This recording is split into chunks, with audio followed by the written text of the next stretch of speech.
পোৱাই নাযায় বা অমৰা কলে আমি বিচাৰিয়ে নাপাওঁ গাঁৱত চাওঁ আজিকালি গছ নাই ইমান ঘৰত তো খুৰাৰ তাত আহিলে মানে আমি সেইটো গাঁৱলীয়া যিটো সোৱাদ আমি টেঙা চেঙা দুপৰীয়া টাইমত ঘৰৰ টাইমত যোনটো আমি খাব পাৰোঁ সেইটো আমাৰ খুৰাৰ দোকানত আহিলে আমি সেই সোৱাদটো ল'ব সেইকাৰণে সদায় আহোঁ তেজপুৰ এতিয়া তেজপুৰৰ পৰা আহি কেনে খুৰাৰ তাত এই সোৱাদটো ল'বৰ কাৰণে আহোঁ আৰু আমি যিহেতু অমৰা বুলি ক'লে চিনি পাওঁ বৰ্তমান দিনত আজিকালি ল'ৰা ছোৱালীবিলাকে অমৰা কি বস্তু সেইটো চিনি নাপায় আনকি তিয়ঁহ বোলা বস্তুটো ইগন'ৰ কৰে যিহেতু তেখেতে এটা ভাল পদক্ষেপ লৈ পিনে আগৰ যিটো কালচাৰ সেই কালচাৰটো যিহেতু ঘূৰাই আনিছে তাৰ কাৰণে অশেষ ধন্যবাদ সঞ্জীৱ দা মই এখন বেঞ্চাৰ স্কুলত 24 বছৰ কাল বিনা বেতনেৰে কাম কৰিছিলোঁ যেতিয়া জীৱিকাৰ পথ ওলাবলৈ মই কোনো ৰাস্তা নাপাই মই এইখন পথ মই উলিয়াই ল'লোঁ দেখিলোঁ যে প্ৰাকৃতিক বস্তুখিনি আমি লাহে লাহে নাইকিয়া হৈছে খোৱাত যিটো মানুহে যিটো মানে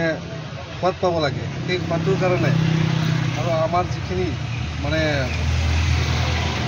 আয়ুৰ্বেদিক মতে যিখিনি খোৱাৰ পিছত আগতে আমি আমাৰ আজু ককাইসকলে